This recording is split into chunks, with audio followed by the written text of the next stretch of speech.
We also have to say that tonight we are probably on resignation watch when it comes to the Attorney General of the United States. Jeff Sessions, Jefferson Beauregard Sessions III, he was a low-profile backbench Republican senator from Alabama when he became the first, and for a long time the only, member of the U.S. Senate to endorse Donald Trump for president very early on in the Trump campaign. Jeff Sessions was not known for passing legislation in the Senate. He was not known for being particularly close with any other group of senators or being any type of senator in particular other than being super conservative. If he was known for anything, it was for his beyond hardline position against immigration. Jeff Sessions was the Republican in the Senate who didn't just inveigh against illegal immigrants. He's against legal immigrants too. That hardline Jeff Sessions anti-immigrant stance became a central part of Donald Trump's campaign after Sessions and Trump made their alliance.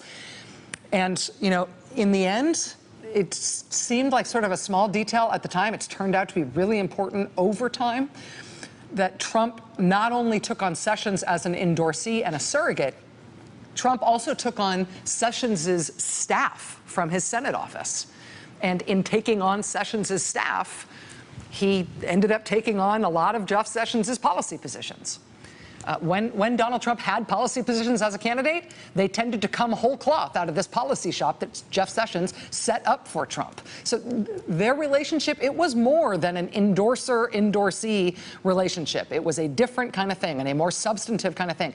Donald Trump, the way I think of it is that he basically absorbed Jeff Sessions. To the extent that he became a politician during the campaign, it was because Jeff Sessions and Jeff Sessions' whole operation was just absorbed into Trump Inc. And then after Donald Trump won the election, Jeff Sessions was the first announcement he made for his cabinet. It was announced that Jeff Sessions would be the Attorney General in the Trump administration. Well, tonight it feels like that might not last. The New York Times has just published an interview with President Trump in which he threatens to fire Robert Mueller, the special counsel investigating him on the Russia investigation. He criticizes Robert Mueller and says Mueller has conflicts of interest in the Russia investigation, conflicts that the president says he knows about, and he hasn't yet revealed them, but he will. He also rips the acting director of the FBI, Andrew McCabe, which might sound random, but it's become a talking point on the Fox News channel and in conservative media in recent days, and so maybe we should have seen that coming. The president in this new interview also casts aspersions on the Deputy Attorney General of the United States, who is someone he appointed to that job, Rod Rosenstein, who's the one now overseeing the Trump-Russia investigations at the Justice Department because Attorney General Jeff Sessions is supposedly recused from them. In this same interview, though, importantly, the president also rips the Attorney General himself, Jeff Sessions, who he has been seen as so close to and who really did a huge amount toward making Trump a Republican candidate instead of just an iconoclastic, conservative, free-floating, non-party affiliated candidate in the primary. In this new interview tonight, the president criticizes his Attorney General, Jeff Sessions, in such a way that in normal times, we would expect an official criticized this way by the president to resign before the evening is over. That said, these are not normal times, so who knows? We don't have a transcript of this interview yet from the New York Times tonight. We just have their write-up of, which is basically their characterization and a few quotes, few direct quotes from the president. They did, though, release this one piece of audio. Sessions gets the job. Right after he gets the job, he recuses himself. Was that a mistake? Well, Sessions should have never recused himself. And if he was going to recuse himself, he should have told me before he took the job, and I would have picked somebody else. Mm-hmm. He gave you no heads up at all in any sense? Zero. Okay. So Jeff Sessions takes the job, gets into the job, recuses himself. I then have, which frankly, I think is very unfair to the president. How do you take a job and then recuse yourself? If he would have recused himself before the job, I would have said, thanks, Jeff, but I can't, I'm not going to take you. It's extremely unfair, and that's a mild word, to the president. So he recuses himself. I then end up with a second man who's a deputy. So that's the only audio that we've gotten. We don't yet have a transcript from the Times. But just from that audio, first of all, now we know that President Trump speaks about himself as the president in the third person, as if that's not him. Second, there is a very interesting question that he's pointing at that doesn't at all seem obvious to me. Maybe I'm just being dense here. But when he says it's unfair to the president, meaning himself, that his attorney general has recused himself from the Trump-Russia investigation, why is that unfair? I mean, why is that unfair unless you would want your attorney general overseeing the Russia investigation in a way that was favorable to you, right? I mean, the reason Jeff Sessions recused himself from the Russia investigation is because the Russia investigation is about the Trump campaign, and Jeff Sessions was a big part of the Trump campaign. He actually recused himself from all investigative matters that might have anything to do with the campaign, with the Clinton campaign or the Trump campaign, with anything that happened in the campaign for the presidency in 2016. Why would that be unfair to the president for him to take himself out of an oversight role of investigations into that? Unless Trump believes the only way to be fair and to fairly treat the president in that regard is to oversee those investigations in a way that is favorable to him. So there's that. Like I said, that's the only tape that we've got, and we don't yet have a transcript. I will tell you, though, the last thing he said there in the tape was, so he recuses himself, meaning Jeff Sessions. I then end up with a second man who is a deputy. From the Times' write-up about this tonight, it seems like the next thing that the president might have said there about Deputy Attorney General Rod Rosenstein is this, and this is quoting from the text of the piece, quote, the president expressed discontent with Deputy Attorney General Rod Rosenstein, a former federal prosecutor from Baltimore. When Attorney General Jeff Sessions recused himself from the Russia investigation, the president said he was, get this, irritated to learn where his deputy was from. Quote, there are very few Republicans in Baltimore, if any. So maybe Rod Rosenstein will resign tonight, too. Or maybe Rod Rosenstein should be on resignation watch as well. I mean, the president is publicly calling into question his ability to do his job because of his partisan leanings or lack thereof, which is a public expression of a lack of confidence by the president in the Deputy Attorney General, who in the case of the Russia investigation is the acting Attorney General. Again, that is the sort of thing that would typically cause a public official to resign immediately. But again, we don't know what to expect tonight. Now, as I also mentioned, in this interview tonight, the president cast some aspersions on the deputy director of the FBI, Andrew McCabe. Now, we don't yet have a quote from the Times about that. We just have their characterization of the president criticizing him. So I think we'll wait till we get the transcript or additional audio from the Times before we get into too much detail there, rather than going with a paraphrased set of criticism. When it comes to Robert Mueller, though, they are fairly explicit as to what he says about special counsel Robert Mueller. Quote, Mr. Trump said Mr. Mueller was running an office rife with conflicts of interest and warned, and the president warned investigators against delving into matters too far afield from Russia. Quote, Mr. Trump said he would never order the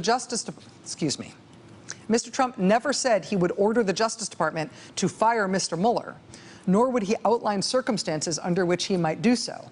But he left open the possibility, as he expressed deep grievance over an investigation that has taken a political toll in the 6 months since he took office. Asked if Mr. Mueller's investigation would cross a red line if it expanded to look at his family's finances beyond any relationship to Russia, Mr. Trump said, quote, I would say yes. I think that's a violation. Well, as noted last hour with Joy Reid, when she spoke with reporter David K. Johnston, who's the reporter who obtained the only 2 pages of Donald Trump's federal tax returns that have ever been made public, this reference, would it be a red line if Mueller started looking into finances, into the Trump family finances? And the president saying, yes, I think that would be a red line. I think that's a violation. I don't know if this is what the Times reporters were referring to when they asked him that question. But as soon as this interview posted tonight at the New York Times also posted in their business section a big news story about Deutsche Bank, which is the president's biggest lender. Deutsche Bank has an unusual financial relationship to Donald Trump. As David K. Johnston and other financial reporters have documented, when almost every other major bank would no longer do business with Donald Trump and the Trump Organization, Deutsche Bank continued to, and they remain his largest lender. Deutsche Bank has also been on the hook to the tune of hundreds of millions of dollars in fines for their role in Russian money laundering schemes in recent years. But according to the Times tonight, banking regulators are reviewing hundreds of millions of dollars in loans made to Mr. Trump's businesses through Deutsche Bank's private wealth management unit, which caters to an ultra-rich clientele. The Times is citing 3 people briefed on the review who were not authorized to speak publicly. The regulators want to know if the loans might have exposed the bank to heightened risks. Separately, and this is the key point for us tonight, Deutsche Bank has been in contact with federal investigators about the Trump accounts. They're citing 2 people briefed on the matter, and the bank is expected to eventually have to provide information to Robert Mueller, the special counsel overseeing the federal investigation into the Trump campaign's ties to Russia. So, in 2 separate stories tonight, the New York Times is reporting that Deutsche Bank is expecting to have to hand over its Trump-related records, its Trump-related financial and banking records, to Robert Mueller as special counsel. And the president is telling New York Times reporters tonight that if Robert Mueller delves too far into his finances, he would consider that a red line. He would consider that a violation. Never saying explicitly that he would fire Mr. Mueller, but clearly making that threat. If the president fired the special counsel investigating Russia, after he fired the FBI director who was investigating Russia, presumably all HE double hockey sticks would break loose in Washington, right? Republicans would start to come loose from their partisan moorings on this issue, presumably. But who knows? The president is clearly threatening to fire the special counsel tonight if he looks into the president's finances. The Times separately reporting tonight that Robert Mueller is looking into the president's finances. With all that said, the immediate question, and the question that may shape everything that happens next on this subject, is whether or not the Attorney General will now feel that he is forced to quit, now that the president has expressed more than a lack of confidence in him, now that the president has expressed regret that he's in that job. Again, the president saying on tape tonight that he wishes he would have chosen someone else to be Attorney General. That alone would usually be enough to cause the instant resignation of any cabinet official so described by the president at whose pleasure they serve. I should tell you, though, that that's not all. In this same interview, the president also goes further when it comes to Jeff Sessions and all but accuses him of lying to the Senate about Jeff Sessions' own contacts with Russian officials. Quoting from the Times, Mr. Trump also faulted Mr. Sessions for his testimony during Senate confirmation hearings, when Sessions said he had not met with any Russians, even though he had met at least twice with Ambassador Sergei Kislyak. Jeff Sessions, quoting from the president, quote, Jeff Sessions gave some bad answers, the president said. He gave some answers that were simple questions and should have been simple answers, but they weren't. Now, Jeff Sessions so far is not commenting in response to this denigration from the president tonight. The president saying he wished he hadn't hired him and that he thinks he gave, quote, bad answers to the Senate. Again, this is the kind of thing you would expect to occasion a fairly quick resignation, like tonight, if you're going from past experience in American history. But you know what? Anybody trying to explain this past year based on past experience in American history has been pretty much shown up to be a chump all year long so far. So we will see what happens here. But we're trying to juggle all these stories as they continue to break over the course of the evening.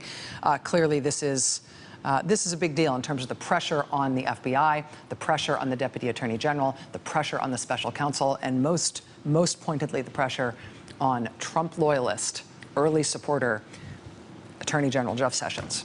All right, we're going to take a quick break. We're going to be back with the former Department of Justice spokesman under Attorney General Eric Holder, who actually wrote before tonight that something like this might happen. We'll be talking with him. We've got Adam Schiff, the top Democrat on the House Intelligence Committee, here tonight. And tonight, we've got the former top ethics official from the U.S. federal government here tonight. His last day on the job was yesterday. He is here for the interview tonight. Stay with us.